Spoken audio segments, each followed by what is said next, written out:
साथियों नमस्कार।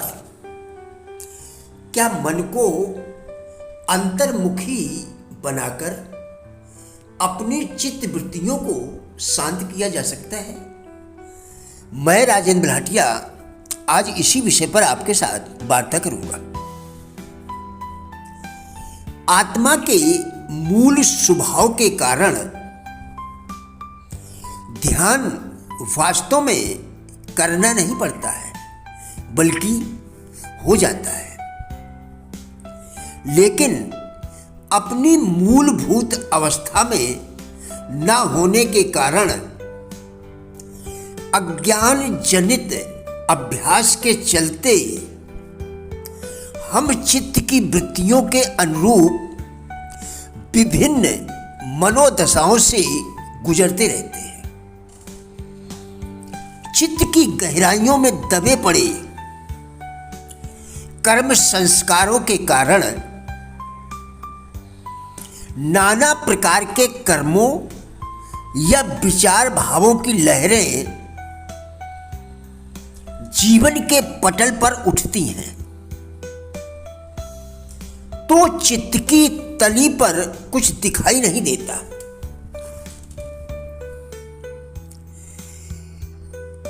जैसे कि किसी गंदे तालाब की तली में हलचल होने पर नीचे कुछ स्पष्ट दिखाई नहीं पड़ता है। कृपया दोबारा देखें। जैसे कि किसी गंदे तालाब की तली में हलचल मचने से, हलचल होने से नीचे कुछ स्पष्ट नहीं दिखाई पड़ता है। ध्यान योग में इंद्रियों को विषय भोगों से हटाकर मन को अंतर्मुखी करते हुए चित्त वृत्तियों को शांत किया जाता है। ध्यान एक स्वयं सिद्ध प्रक्रिया होने के बावजूद प्रारंभिक अवस्था में इसका अभ्यास करना पड़ता है, क्योंकि शरीर, इंद्रियों व मन के दीर्घकालिक अभ्यास को नई दिशा में प्रवृत्त करना होता है और अपने अस्तित्व के मूल स्रोत परमात्म तत्व से जुड़ने का सचेतन प्रयास करना होता है। इसलिए श्रीमद् भागवत गीता में भगवान श्री कृष्ण जी कहते हैं कि साधक एकांत में रहे और संसार सुख की झूठी आशा तथा लौकिक संग्रह की कामना का त्याग कर शरीर तथा मन को नियंत्रित करते हुए परमात्म चिंतन में लीन रहे। व्यक्ति सामान्यतया जीवन में सुख व आनंद की खोज में बाहर ही भटकता रहता है, जबकि उसका मूल स्रोत उसके अंदर ही ईश्वरीय तत्व के रूप में विद्यमान है। ध्यान योग इसी अवस्था में साधक को प्रतिष्ठित करने का अभ्यास है। दुखों का नाश करने वाला योग तो यथा योग आहार विहार करने वाले का, कर्मों को संतुलित रखने वाले का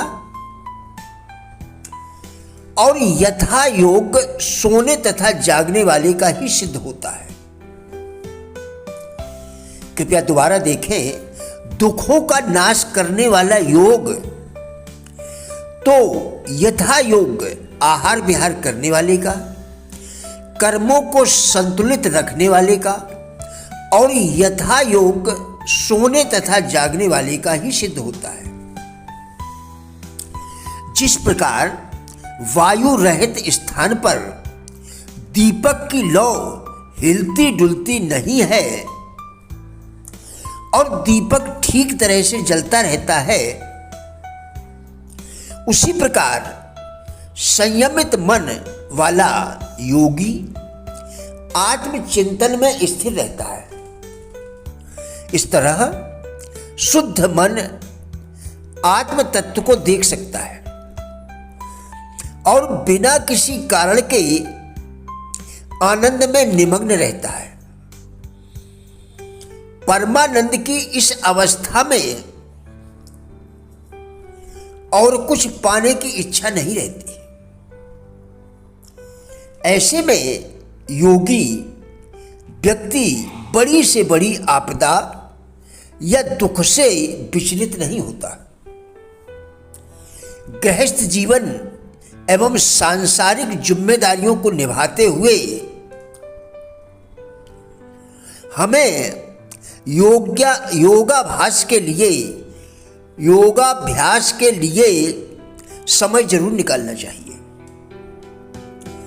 हमारे जैसा व्यक्ति ही योगाभ्यास के द्वारा जीवन में सुख शांति का अनुभव कर पाता है। आलस्य हमारे जीवन की सबसे निकृष्ट आदत होती है। आलस्य हमारे जीवन की सबसे निकृष्ट आदत होती है, क्योंकि आलसी मनुष्य को विद्या नहीं मिलती और जो विद्या से हीन है उसे धन नहीं मिलता। निर्धन का कोई मित्र नहीं होता जिससे वह अपने मन की बात कर सके। जिसके पास मित्र नहीं है वह सुखी नहीं हो सकता। विचार हमें काम की ओर ले जाते हैं, काम से हमारी आदतें बनती हैं, आदतों से हमारा चरित्र बनता है और चरित्र से ही हमारा भविष्य बनता है। तो बेहतर जीवन की शुरुआत कब से कर रहे हो? मनुष्य जिस प्रकार के लोगों से घिरा रहता है वह वैसा ही बन जाता है। प्रिय साथियों, हमारा उद्देश्य इन वीडियोस के द्वारा जीवन के प्रति सकारात्मक दृष्टिकोण एवं जिज्ञासा पैदा करना है।